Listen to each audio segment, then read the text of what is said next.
Abusuya mi go so amechi amo se de mu no edi na e ba ko be friend from Pomanso nkoso hene slim sexy bebe ana samre mo heme no ni gidie mu nsem na mde free o manga na mu bra mo bebe bia obi amechia se meda so so ama ho kwan na o hwe oye chire ni gidie mu nsem e dwumadie bi a yekofa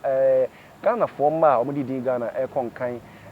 ewo anyumutuo mu ewo sinitwam omo sinitwam ati sinitwa ase ene omo yimpase me che comedians ne omo maka omo din no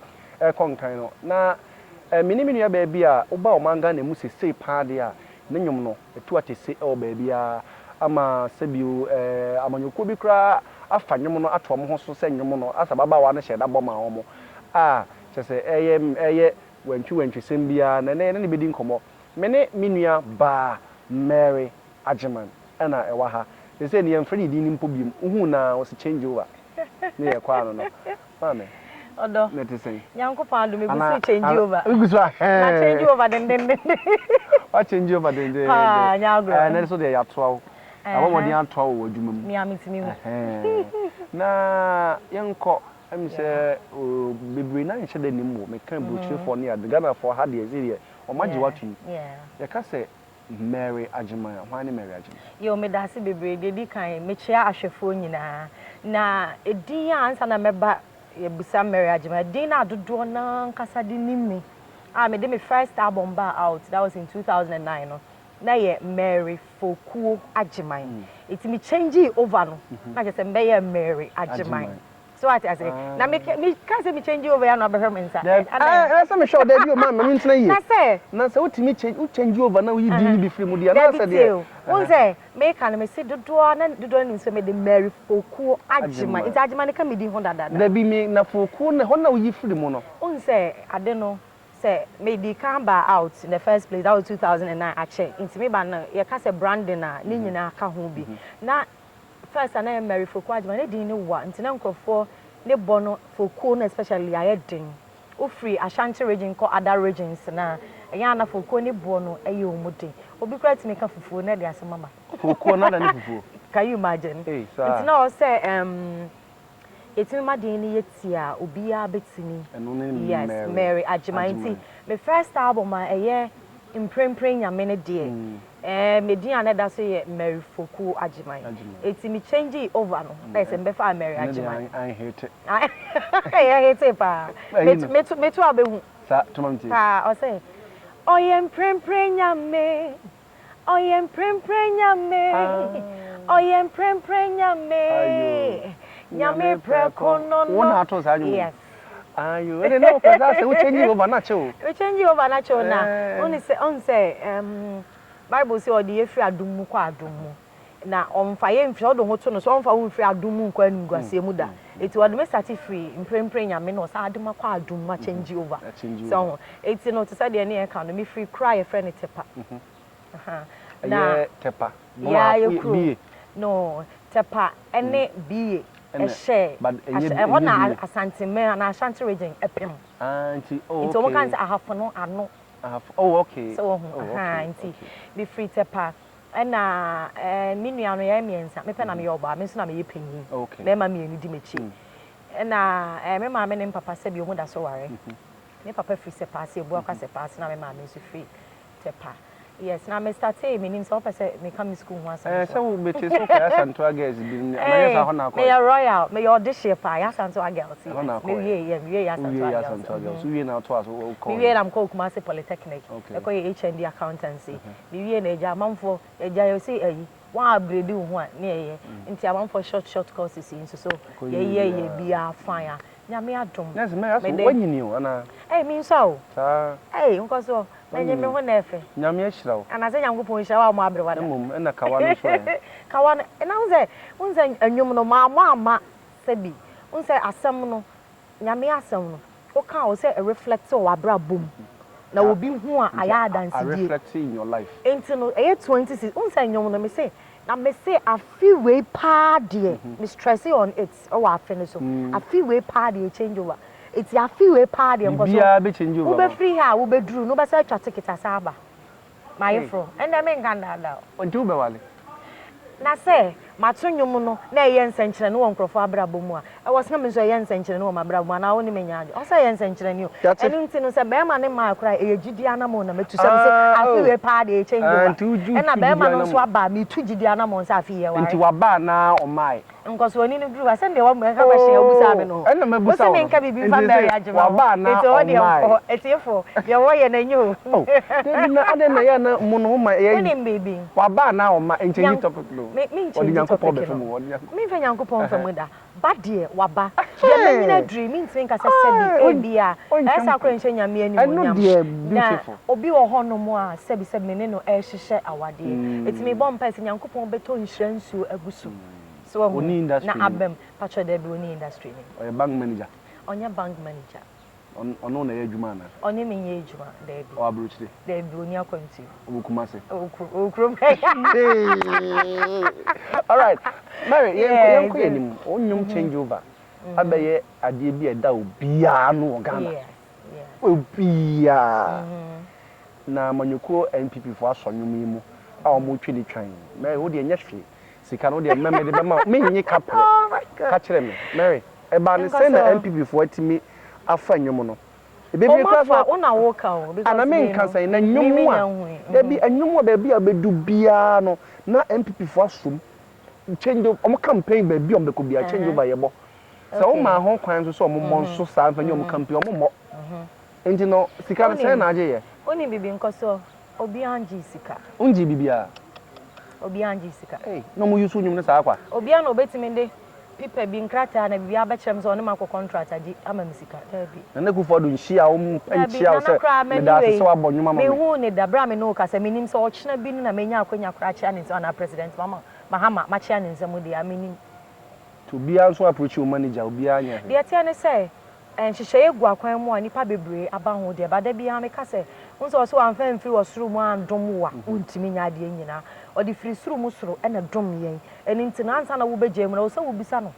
se hye onu awurade animonyam a just let it go but se nhye na animonyam a sebi unkodi bibi achi na china bi no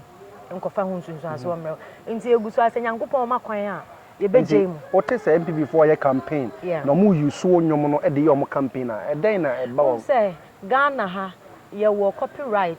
e wo ha eni sa no ma no ma na sebi untimi mfa obi ade enye no menka ne say wa wo dia yes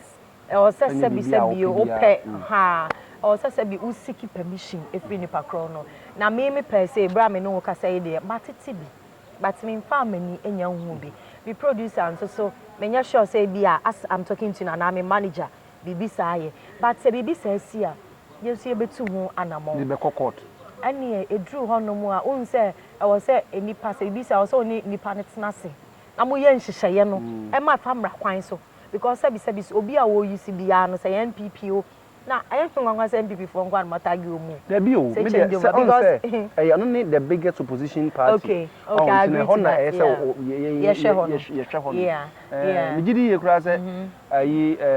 like men say ye obey ye be born ho papa on be change over ho papa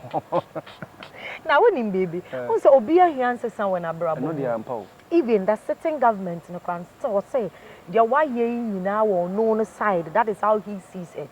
yes and a Ghana for say be emu bi so that is how he hu no nti there ono no feel say why ya ma Ghana na still or so person or science saye e de to aso so so see change yeah changing life still also gusu science saye change no dey dey change about life da bia me ka say enipa on pense saye wo nipa abrabom bia no sabi na kakra hye ni ase wo dere bia wuntimi nsesa ne se waware na wo change wo yere yes and the Bible correct ya and the wunti baba bible class sa okay no dey na dey wo cancel ambo yanko yanim anyum to wo ba anyum to bo se ne de ne pe ene se de o ye friend say wo talent anya media ma ana se what is anyum to sika bom a che say ukobo show say ya ne 20 million ene 30 million anu ntina so I mean, come be na me fa nkofo sika ibi nkuni yo me da se bebre un se de achade ne mawa untimi nka nhye because I quite remember say me hear me first album here no na me the second album ne ba ne ho odin unya producer unya obi ambo nti abambuo kakra ba me jai to okoye adwuma you know but edru stage bia ho na mentimi enya ade ni ntu hobi na ade ne hye me and I got to a point prophecies be brave by me ya ka kire me say ade na ama nyame de ache me na maye ma nyu say me de to no bebu hu akonta ti nyame say me nsore so there was no way say so what you wadwen say adwuma no wo ye no nyame mu awe ni souls as it is there won fa wani nsiska so ena untime nka nhye ade na abehya wa mo waye se wo hu unless say bia you came to say the work and ubisa say obi eye na me no I realize achede no adenti ani pa dos wo Ghana na this particular voice no obi ka say obi timi ka say Mary to nyom to say ni pass mercy na we to nyom to say ni pass mercy but at the end of the day no ye tu ni gina ho na ye to nyom a still ubehu say obi a de no uniqueness bi ewo mu a e kire say Mary ni anani pass mercy ni enti na at the end of the day no obi a de dos no wo wiase aden na Nyankopon de that particular voice no ana achede no de maame no wan farmer there is a reason so say me masa abutaye no ebam eti ni kwan say me hwe sika ni kwan say me hwe ade bi edin ana ni kwan say me hwe so I keep on saying say I am not into the music and I say I'm not in the music industry to make money or to make the name no because here ka say me be make his car sorry to say nyame adom amam for school yet me ko kakra ye adwuma aboso so ye nya aketia me sika be bia I don't know the right word to use but then bibi I said me na abrabo mu bia no sika ni nyina free adwuma me ya aboso me so a me nya free betima ka say enyom no eye bonus anyankopon e de ache no ka say wunya wo di wura nyom ni mu a wo de ya wura adwuma because I can't remember me change over obonyi nyame ye madom e ma sa nanka me nya adwuma ka me ntimi to me started from somewhere and sana me nya obi amana be den abeso me mu enti no me ba adwuma ni mu say eye achede anyame de ache me and a time will come mebu akonta e wo ho enu nti no e wo say me ye de metimi bia na me de twa akra komanyam so I'm not into it because I want to make money. All right. Yeah. Abusia yanya na yankoje nkratomra ne koba de ato aso. This interview is brought to you by Tabia Company Limited with Tabia Herbal Mixture and Tabia Herbal Capsules. Abusia yasa akwa ba yakoje nkrato de miniaba Mary Ajiman ana dodo na nim se friend Mary Foku Ajiman ana say friend say change over and ha ya twe enkomo Mary Yeah, medo enyum to yeah sika wo enyum to sika wo ta ho to wanya sika wo enyum to it depend there be fa brand wo sika wo yes because Bible say ejuma no ana say nyame ejuma no ana say we na ho ni ye bedidi so didi wo nyum ho enu nti no oma wonya ade no emokada so do ho ato no so nko ade enti yes unya sika wo efiri mu ba ye say wo ball change over ye free shows pa nyame andom sa aye for ye tuaka no say bimbo shows che yes me mabobi a chepen change over e ba e kra mabobi a chepen me nka say wa gbache say wonim nipa na wo gbache no ebi mu adom ho ko say wo family program ne so oh okay unya sa ngofo ni no because me no meaning say bi nso ameye adwuma ka ho na eti no say me we adwuma mu ana say adwuma no je me mre bebre eti ya dan kra na me nya adaje akochinchina akoka say family shows so say obi pese hu no bi ye hwehwe ni mu ni okay looking faces for it's me moment the day why invite me I mean to me yes and then to be frank we change over hate obi anyom hate a there be a Ghana Music Awards and so omoani e fa say ayi kese a busuako kese a omo to nyum okuro yi mu e wo say ampa omo ye bibi o expecting nomination for Ghana Music Awards okay I think some makasa same way wo me interview bi am koye mrebi pen what I said was I don't sing because I want an award me ntonyo because me hwehwe award free obi ho na award ne ba e bonus e de mawo so ho e hye wo nso animonyam but at the end of the day no anya botaye esimani so ne say me tunu mama enipa agematum entini ama me ho award bi enu ho a esombo esen abotre de be ma wo so at the end of the day no so wuji di no sadien e wa asase yi so otunum sadien ne sesa award e kon hini ba ye nyina de mawo na award the su di mu na ye nkwa abotire no wa anya bia mfa so bia ni so eti da bia no me botaya me de tonwom no ene say at the end of the day no say mentimi antonwom am obi anhuri ansa ambo anje me so kra na minya okra ba akonkomanya no okay so anything no say ye wie na afi ni nyina kwa wie ye nya be ka chem say Mary Koshua ontimi mpuli crowd Mary Koshua wontimi enya mankrofo enye dede ensore nsa moma ni nje ntia mama word a ma word we nyame nsem say e register onyankopon book mu say show bi a me call no a no kra ba ko ba ya sa word ni so sene asase so award bi but say ye nomination yi na oba ko do de be ko de ye nomination na ye nominate me a ana I was some de kwa I say what be ko say me management decide say ye de kwa definitely ye de be ko but no nkire say se woko me amfa award na ama what say de eya na edrum bi na me after awards no you know na me te say sebi your gospel for ni bi no di hu ya you know ko hon to kwani I'm like, so are you people into it just because you want to win an award? What I say na say obota he ni nyina say o say nipa momu ji utum na wo refi say nipa nyina ji utum na nyankopon anyi wantum a mfa so bi ani so. Talking about Ghana music. All right. So I say maybe so Ghana music industry to cool. Yeah. Saying na no. Are you a member of Ghana music? Yeah. And I pay my dues, yeah. Who pay your dues? Yeah, I pay my dues. Oh, okay. Yeah. How do you see Ghana music industry? Yeah, ko yenim ni gina ho anaya tesan. Okay, me dasi bebre. I'm say ade bia no your advantage or disadvantage, but let me aka say am no ka say Ghana music industry advantage no is also disadvantage. Unlike oh, okay. Yeah, because on the first no na we be ka say first na atonyo say yantonyo e no kre, but say no so no so market hu yi a undependent on see this ayeto so na shows bo e masika free mu ba and say first on the first no see ehwe sabi ye empanyimfo na start enyom to na shows no omubo but na bibi enti say na die and shada mu enye omu ana ko organize say the concerts bi ni say na manam unlike ne so make I see ye koye nim and also dan chan the way I say you see marketing ye ho no as compared to previously no utumu say difference aye den abamu bebre afei so no ene no obia esua ade e wonum tuo mu enu nti no your style of singing no anyway no all those say ebi mu de na say bi oti ana wuhu na aya na wuntimi hu de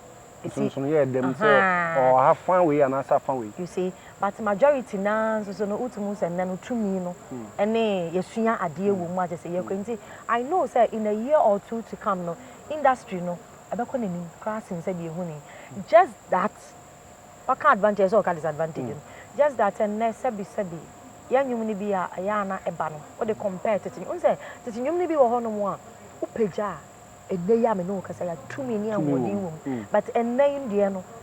ehu ne sa azonto gospel dede na donso